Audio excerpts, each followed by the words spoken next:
no way to really tell. I can say that I've spoken to a number of paleontologists about, general pterosaur knowledge and what we know, and some have admitted to me that we really don't know that much about pterosaurs in terms of what they really look like, what they really behaved like, what they ate, where they lived, and so forth. A lot of it has really been speculation up to this point. And there are also a lot of discoveries and rediscoveries that are being made all the time in the field of paleontology. So opinions sort of change and sway as we get new pieces of information.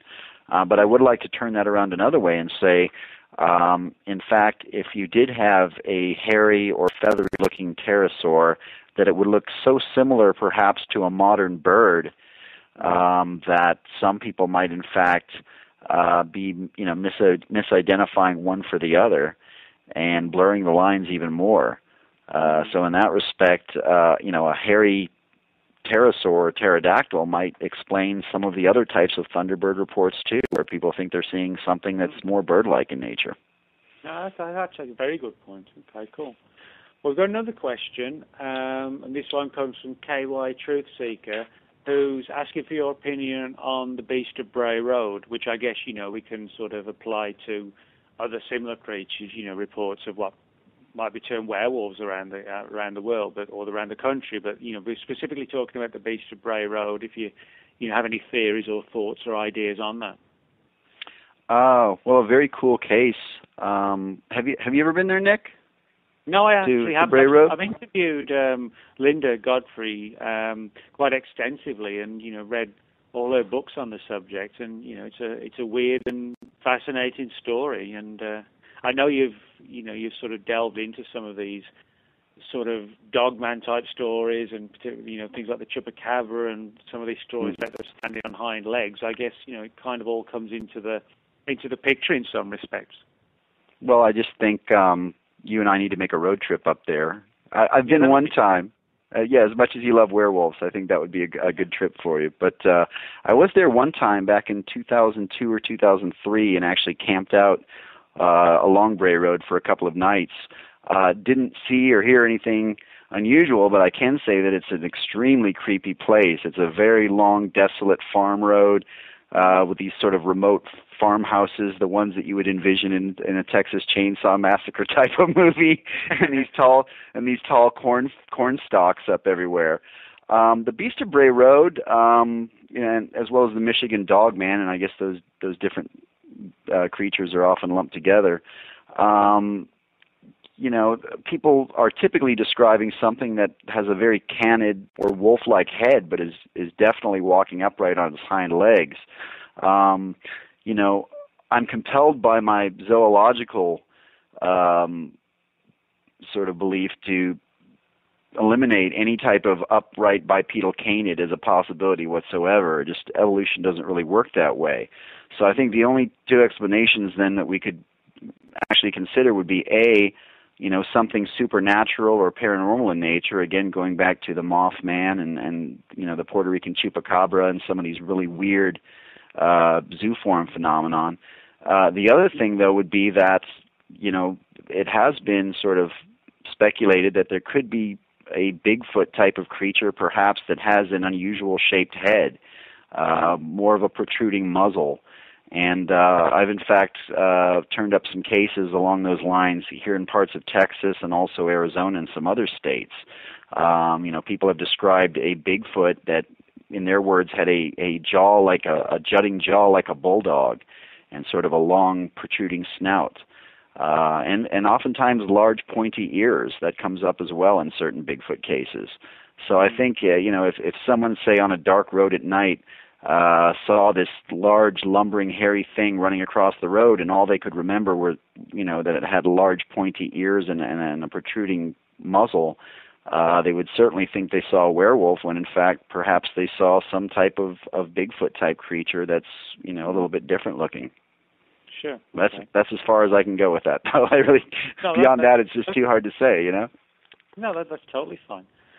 We've got an interesting question here, which, I think a lot of people don't necessarily think about this. Cryptozoologists, those of us who chase monsters, etc., we go looking for these things, but we've got a question from Richard who says, does Ken know of any case where like an actual expert tracker has tried to go looking for Bigfoot, and if so, what was the outcome?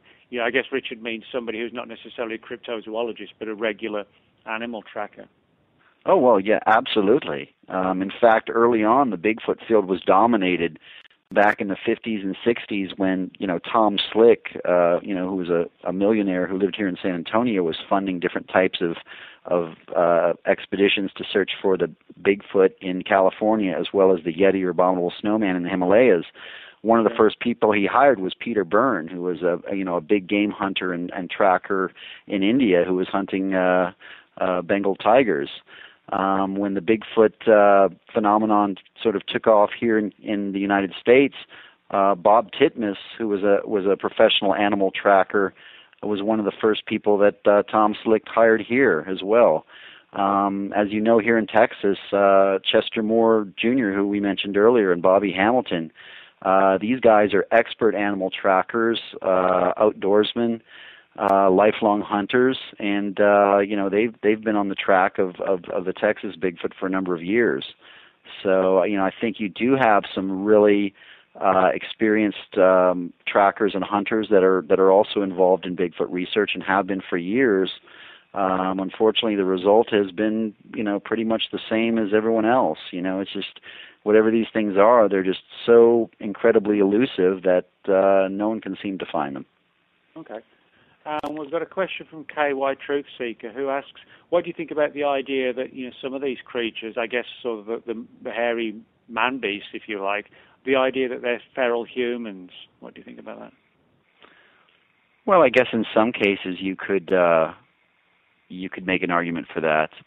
I know when we were over investigating the Beast of Gévaudan, we also looked into a case of Victor of Aveyron, which was a wild boy that was supposedly found in the 18th century living with a pack of wolves, and you have the famous wolf children from India and so forth. So there are cases where you've had apparently humans living like animals or on a very bestial level, but I think the appearance, and most people that have had face-to-face encounters with Bigfoot or Sasquatch, for example, although they seem to look very human-like in many ways, they are actually built quite differently. They have almost a mixture of human and ape-like characteristics.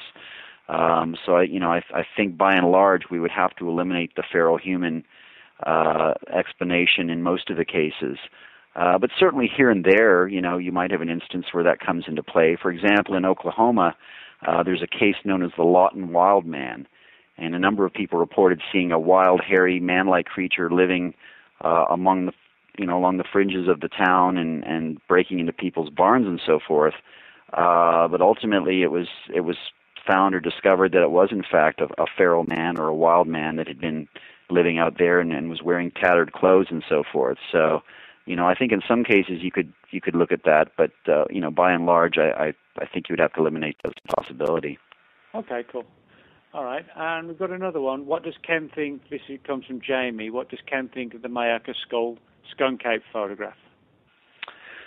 Well, when I first saw it, of course, I thought it was quite remarkable. I mean, it certainly looks like an actual living subject and not some type of trick photography or whatever. Although some have claimed that that's the case.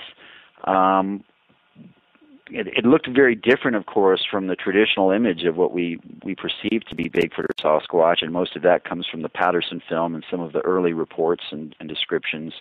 Some wildlife experts who've looked at the photo quite extensively feel that it most resembles a wild orangutan.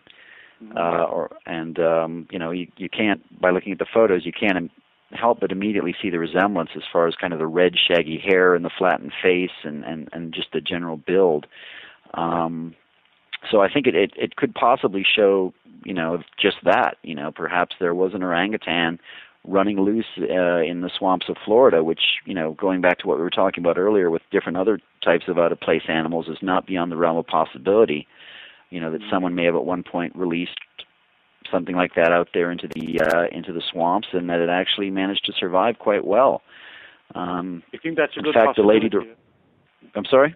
I didn't mean to interrupt. Do you think that's a good possibility? Something like that could have happened? Oh yeah, absolutely. And I think that some of those types of cases could have also added to the Bigfoot mystery in general, because there are other reports of what people call devil monkeys or swamp apes throughout the southeastern United States. And unlike Bigfoot, these creatures are generally described as running around on their hind legs and behaving quite similarly to apes. So, I think that's probably the best explanation for the Miaka photo. Although, since we can't track down the original source of the photo, that apparently the lady that sent them into the police chose to remain anonymous. So, unfortunately, that throws kind of like a veil or a cloud of suspicion over the whole case, because we'll never actually be able to speak to the person that took the photograph. Okay. And Jamie's got a follow-up one and asks, also, has Ken seen the photo Steve Coles captured last year of what looks to be a Bigfoot? Yes, I have, in fact. In fact, Steve was nice enough to show me the photograph back in May when I was up at the Ohio Bigfoot Conference, and I met him for the first time. He's actually quite an outstanding researcher, seems to be very skeptical and scientific in his approach, which I think is very important. The photo was snapped by a trail camera that a farmer had set up, and it actually looks much better and more convincing than about 99% of the alleged photos and videos that are out there. But again, it's not the best case scenario. It's one photograph where you can actually make out a form. It does appear to be quite bulky and massive in a very natural way. It certainly doesn't appear to be a costume. But in general, I'm not the biggest fan or proponent of photographic evidence, unfortunately. And I think this goes back to the scientific approach. Photographs are just so difficult to evaluate in terms of being able to draw really solid conclusions. I mean, you have people out there these days that are quite capable of faking all types of things. You have programs like Photoshop where people doctor photographs, and so it is a very good photograph, but it's just that, it's a photograph and nothing, unfortunately, that we can take to the bank. Oh, that's fair enough. Okay. And we've got a question from KY Truth Seeker, who asks, I know that the Ohio grassman has been known to build stick-like huts for cover. Is this seen in other areas like Oklahoma or, I think, Northwest, NW, I guess? I guess, we're talking about sort of, the Bigfoot teepee type things is what KY's asking. So. Yeah, the Bigfoot teepees or huts or structures or whatever you want to call them, it is interesting that we seem to find these formations and they've been found, of course, in Ohio, but here in Texas, as you know, Nick, I've personally seen a few of these weird dome-type structures that look like they were built by something with some sort of intelligence. We also see indications of these in around the United States in places like Florida, the Pacific Northwest. Not so much in the Pacific Northwest, where you actually have a lot of caves and extensive cave systems in the mountains. So that's actually quite interesting when you consider that, in areas where you have these caves and other types of natural shelters, there don't seem to be as many reports of these teepee-like structures. But here in the eastern United States, investigators seem to find quite a few. And they are typically found in areas where there have been reports of Bigfoot or higher incidences of activity. So, I mean, it's one of those things that's, extremely circumstantial in nature. But having looked at a couple of these things up close, I couldn't help but, be taken aback by how intricate these things were. It didn't merely seem like a bunch of branches that have kind of fallen together in a pile. Yeah. I mean, they actually seem to have, an intelligence behind them. So it's pretty weird stuff. But again, just very hard to draw solid conclusions. Okay. We've got a question from Wayne, and I guess this could be applied to sort of all aspects of cryptozoology. Wayne wants to know, have you seen any recent convincing evidence, I guess, in terms of a presence of something, I guess? Well, as far as convincing evidence, convincing to me or convincing to the population at large is probably two different things, because, I think from my point of view, having been immersed in this subject matter for years and years now, I have seen some things that, at least raised my eyebrow, but, convincing, I can't say that for a fact. I think that's one of the teases of cryptozoology in general, is that we have these tantalizing clues and things that pop up from time to time, but generally speaking, there's really not any physical solid evidence. And, this, of course, builds a very strong case for the skeptics out there who are constantly asking, where's the body? Where's the slam dunk evidence that would prove these claims? So, I haven't personally. I guess it's not really a secret at this point. There have been a number of rumors flying around the Bigfoot community now for a year that there is in fact Bigfoot DNA that has been turned up and has been studied by an unnamed scientist, and that there is a monumental announcement coming at some point in the near future. But I think that those of us that are interested in the subject should remain cautiously optimistic about those types of claims. I certainly would be ecstatic if that were the case, but we've heard these types of claims before, so we'll just have to wait and see. Okay. We got actually a very good question from Big Feet, who asks, among all the subjects being researched in cryptozoology, which one do you think will have the biggest impact, strong enough to rewrite biology books? Well, that's a great question. I mean, I guess undoubtedly it would have to be something like Bigfoot or some type of hominid like the Yeti, or perhaps even the orang pendek, which I think is probably the most promising of all the cryptids out there right now. I think there is a really very strong case being built for an undiscovered, man-like primate in the jungles of Sumatra. Are you saying that because you think it would rewrite sort of the human race's biology potentially? Oh yeah, absolutely. Because these I think first of all that if it were proven, and I think it will be eventually, that these creatures are actually more human-like or closer to us, on the evolutionary tree than we possibly ever imagined. Not merely just large apes running around out there, but obviously offshoots or different branches of our evolutionary tree. I mean, that's going to have a big impact not only on science, but on society and culture and how we all view the world. Because for thousands of years now, let's face it, as humans, we've had these great egos and felt like we were the only ones of our kind. We know from the distant past, from fossil finds, that at one time there were many different types of human-like, hominids around the planet. But, it's been assumed that we basically overtook all of them and wiped them out. So, any possibility of something like that being alive, and, certainly they would have to be extremely intelligent if that were the case. So, I think that would be pretty monumental myself. Okay.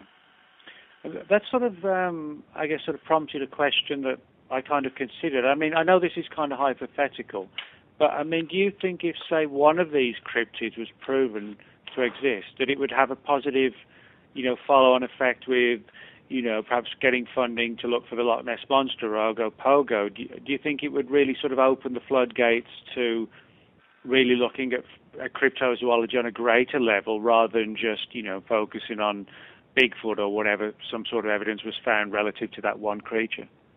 No, I absolutely think so. Mm-hmm. And, I think that's key to the survival of cryptozoology, that at some point we are going to have to really make, a remarkable discovery, an earth-shattering discovery, in order to, sort of keep the momentum going. Because, the longer we sort of drag on without, coming up with any type of physical evidence, then cryptozoology remains in the shadows. It remains more of sort of a fringe science or pseudoscience along those lines. But, the moment something like the Loch Ness Monster or Bigfoot is proven to be real, science is going to have to step back and take a new hard look at, where we are in the state of discovery. And the fact that perhaps we've been investing our resources in the wrong places, because there are things out there on our planet that that are quite remarkable and have basically avoided publication in the science books. So I hope that's the case, Nick. And but as other cryptozoologists have pointed out, I mean, this is a endeavor that's been going on since the 1950s and perhaps before, when the whole notion of romantic zoology and cryptozoology started. And all these years down the line, we still don't have that physical evidence. So it's something that could take quite amount of time to prove. Yeah. Well, I know you mentioned earlier, you've been to Loch Ness, and Big Feed is asking, the Loch Ness story's always had him curious. I'm presuming it's to him. I apologise if it's not, but I'm just guessing. But anyway, I mean, having been there and sort of studied it, I mean, do you have any sort of personal feelings or theories on, on what the Loch Ness monster or monsters might be? So. Well, I certainly think there's something. Well, first of all, I would say that, as with many cases in cryptozoology, you might have a little bit of composite identity going on. That is, perhaps people seeing different types of things, and all of those being lumped together and described as the Loch Ness Monster. The romantic notion has always been that there could be a small population of surviving plesiosaurs in Loch Ness, and as it's been pointed out by scientists and more pragmatic minds, it's really not a very practical notion because of the food supply in the loch, and just the fact that people would certainly be seeing them more frequently than they are if that were the case. So I think the best conservative theory, of course, is that there's a population of giant eels. We know there are some very large eels throughout the British Isles. The conger eel, for example, can get to be up to, I think, 15 to 17 feet long, which is pretty monstrous. I think there might be some cases where you have out-of-place animals appearing in the loch from time to time, perhaps seals, or even landlocked whales. Smaller whales have been known to swim into different freshwater areas, and sure. Certainly based on most of the descriptions, which is typically just a large shiny hump that appears in the loch, that would explain a lot of those reports too. So I really haven't invested enough time and effort into the Loch Ness Monster to have a real definitive opinion, but that's something that I would love to do is to go back there and really spend a considerable amount of time on that particular case. Mm-hmm. Okay. And somebody's asked an interesting question here, Sarah. Of the bird-like things you heard about, what are the fastest flying ones? She says, I encountered a bird-like thing that flew within a split second. I mean, is it, I guess what Sarah's asking, is it the size of these things? Do they kind of slowly sort of traverse the sky, or are there some sort of really, fast-moving ones? Well, the fastest-moving ones have been things like Mothman, which have been, clocked at over 100 miles an hour chasing vehicles and so much, which is really quite inconceivable when we take into account that people describe Mothman's wingspan as only 10 feet across, and yet supporting this massive body that stood 6.5 feet tall or whatever. Most of the Thunderbird cases, people have described things that are generally large and lumbering, which makes perfect sense in terms of physics, the physics of aviation. And I don't try to be an expert or claim to be an expert in aviation or aerodynamics, but certainly a very large animal has got a lot more mass, is going to move a little bit slower than something that's small and quick. I mean, we need look no further than the hummingbird for evidence of things that move within a split second.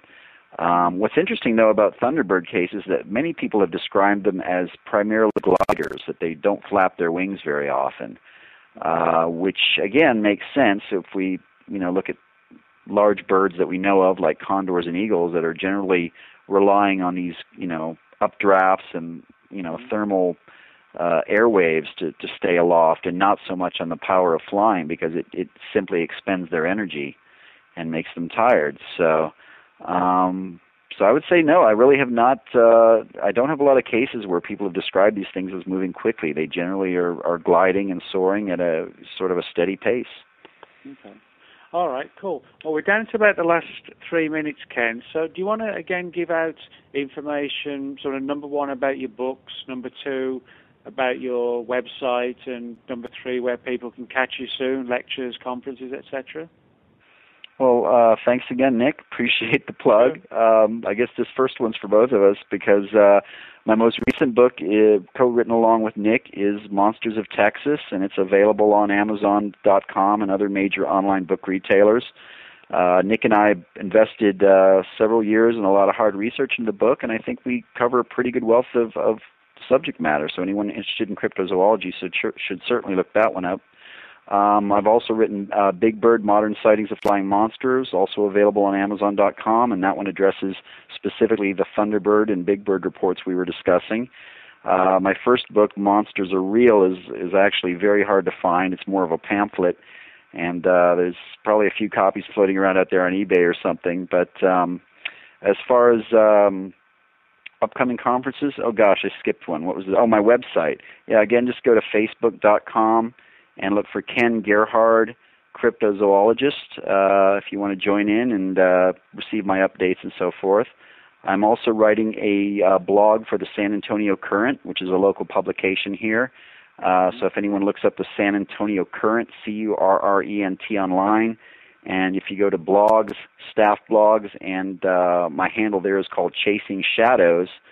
And for that particular blog, I cover everything from cryptozoology to UFOs and ghosts and the like.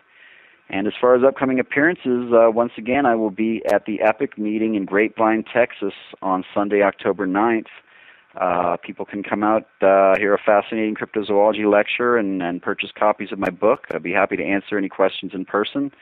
They can also join in by webcast if they don't live in the area. And, yeah, onward and upward.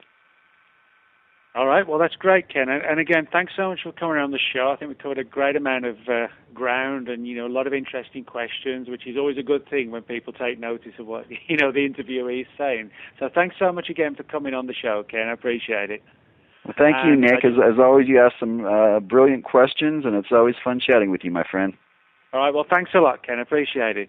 And just to remind everybody that next week on Epic Voyages, the host will be Dr. Lene Pelto-Nemi, and her guest will be John Anthony West. So be sure to check that out next Monday evening. EPIC, Extraordinary Phenomena Investigations Council, www.epicvoyages.com. And thanks for everybody listening in, and I had a blast doing my first guest host on the show, and I'm sure you all enjoyed Ken, and hopefully one of the days I'll be back, and Ken will be back as well. Thanks a lot. Good night.